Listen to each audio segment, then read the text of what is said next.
Hello all, welcome to success journey.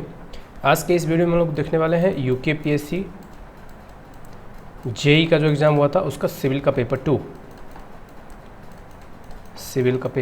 मतलब civil engineering का paper 2। Otherwise हम total paper number की बात करें तो पेपर नंबर 4। चलिए स्टार्ट करते हैं, एक एक क्वेश्चन को देखते हैं और कम्प्लीटली ब्रेक डाउन करते हैं। आप इस वीडियो को देखने के बाद आप खुद ही समझ जाएंगे कि किस प्रकार के क्वेश्चंस आते हैं, और डिटेल्ड में अगर आपने पहले नहीं भी पढ़ा है तो मैं इस तरह से आपको बताने वाला हूं कि आप अच्छी तरह से समझ जाएंगे। एक एक थियोरेटिकल कंसेप्ट मैंने कवर किया है। तो चलिए वीडियो को स्टार्ट करते हैं और देखते हैं कि क्वेश्चन को। सबसे पहला क्वेश्चन है, for a crop consumptive use of water is equal to the depth of water. कि कंजम्पटिव यूज़ जो होता है वाटर का वो किसके बराबर होता है? Depth of water.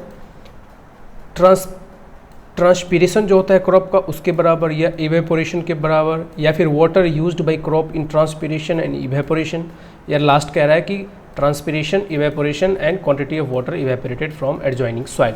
इन सभी का सम होता है कंजम्पटिव यूज़। ये बहुत बार क्वेश्चन पूछा जाता है क्योंकि ये कन्फ्यूजिंग है कि इसके अंदर कौन कौन से वाटर इंक्लूड होते हैं, ये कन्फ्यूजिंग है।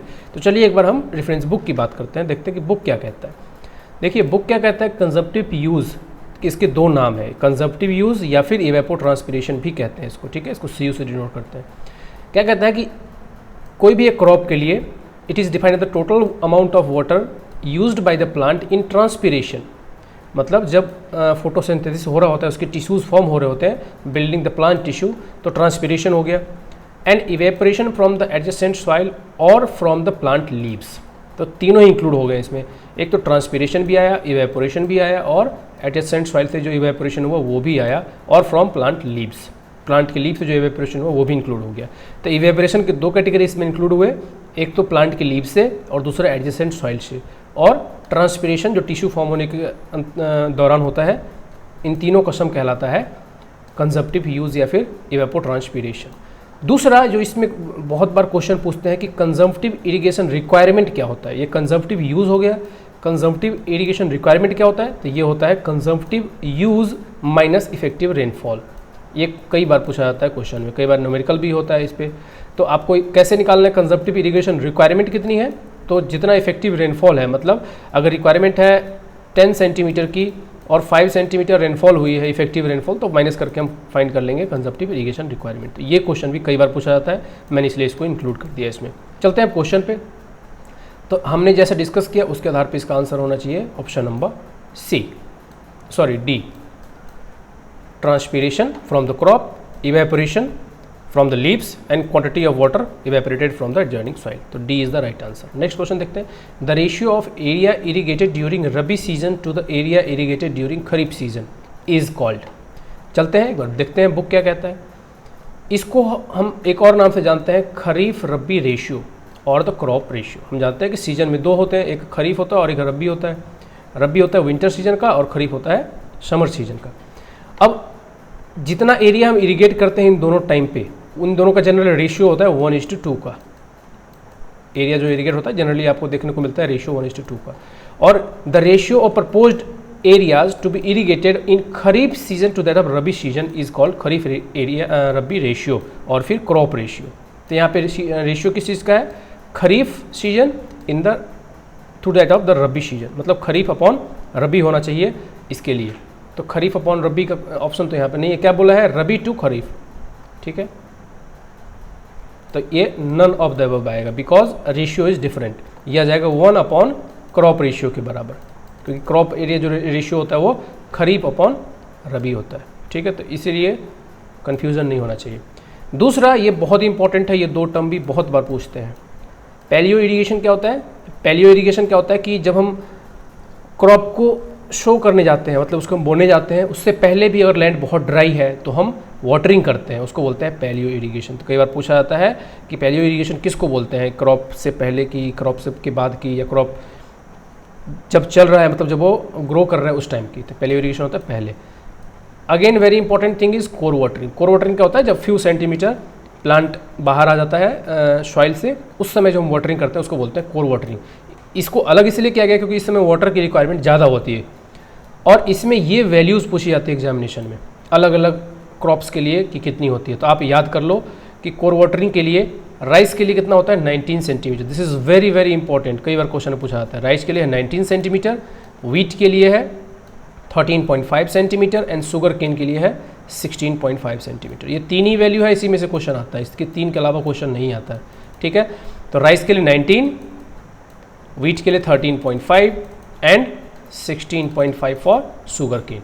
तो सबसे ज़्यादा होता है राइस के लिए, हम सभी जानते हैं, और व्हीट के लिए 13.5 and 16.5 for sugarcane. Next question पे चलते हैं, तो इसका आंसर क्या हो जाएगा, नन ऑफ दीज। नेक्स्ट है the field capacity of a soil is equal to, field capacity किसके बराबर में होता है, देखते हैं फील्ड कैपेसिटी क्या कहता है। Field capacity generally, field capacity अगर हम बात करें, फील्ड कैपेसिटी पहले देख कर लेते हैं कि होता क्या है। मैंने इसका शायद इंक्लूड नहीं किया है फील्ड कैपेसिटी का, बट मैं आपको बताता हूँ। फील्ड कैपेसिटी क्या होता है, जब सॉइल के ऊपर रेनफॉल होता है, तो रेनफॉल होने के बाद 2 से 4 दिन तक जितना भी बारिश हुआ है, जो परकोलेशन या फिर सीप होकर नीचे गया है, पूरा का पूरा पानी सॉइल के अंदर नहीं रहता है, वो डीप परकोलेट होता है नीचे की तरफ। क्यों, ड्यू टू ग्रेविटी। तो 2 या 3 दिन या 4 या 5 दिन depending upon the soil permeability, जितना पानी सॉइल अपने अंदर रिटेन करके रख लेता है, जितना टोटल वाटर अपने अंदर रिटेन करके रख लेता है अगेंस्ट ग्रेविटी, ग्रेविटी के द्वारा जो जा सकता था नीचे वो चला गया, अब जो बच गया है उसको बोलेंगे हम फील्ड कैपेसिटी। फील्ड कैपेसिटी के कई सारे प्रकार हैं, मतलब कई सारे डिवीज़न हैं। फील्ड कैपेसिटी अगर मान लेते हैं 30% है, कि 30% जो वॉल्यूम है टोटल वॉल्यूम का वो वाटर उसमें है, तो उसके कई सारे पार्ट्स बनाए गए। आगे हम लोग क्वेश्चन देखेंगे आएगा तो उसमें हम डिस्कस करेंगे कि कौन कौन से पार्ट्स हैं। परमानेंट विल्टिंग पॉइंट वो पॉइंट होता है कि सॉइल के अंदर वाटर तो है लेकिन वो स्ट्रक्चरल वाटर है, एडजॉर्ब्ड वाटर है, जिसको प्लांट नहीं खींच सकता अपने यूज़ के लिए, मतलब उतनी जो उस पर एटमॉस्फेरिक प्रेशर का जितना चाहिए उतना प्लांट के पास नहीं होता है।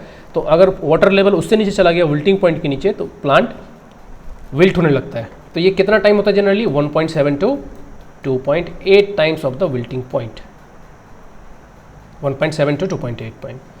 Find the delta for a crop when duty is 864। बहुत ईजी है, हम जानते हैं कि ड्यूटी और डेल्टा में क्या रिलेशन होता है, duty is equal to, now in centimetre है तो 864 बी अपॉन डेल। ठीक है, अब ड्यूटी पूछे या डेल्टा पूछे, फॉर्मूला यही रहेगा, डी की जगह डेल आ जाएगा, डेल की जगह डी आ जाएगा, बस। तो D is for duty and delta is for delta. अब देखते हैं इसमें, अगर सेंटीमीटर में है तो 864 आएगा, और अगर यही मीटर में होता डेल्टा की वैल्यू तो 8.64, मतलब 864 में आपको 100 से डिवाइड कर देना है, 8.64 बी बाई डेल, यही फॉर्मूला रहेगा और इसमें कोई भी चेंज नहीं आएगा। अब इसमें ये यूज़ करना है फॉर्मूला, क्योंकि सेंटीमीटर में आंसर चाहिए। तो 864 इंटू बेस पीरियड है 120 और डिवाइड बाई ड्यूटी भी सेम है 864। तो 864 कैंसल आउट हो जाएगा, बच जाएगा क्या, बेस पीरियड, और बेस पीरियड कितना है 120, तो आएगा 120 आंसर।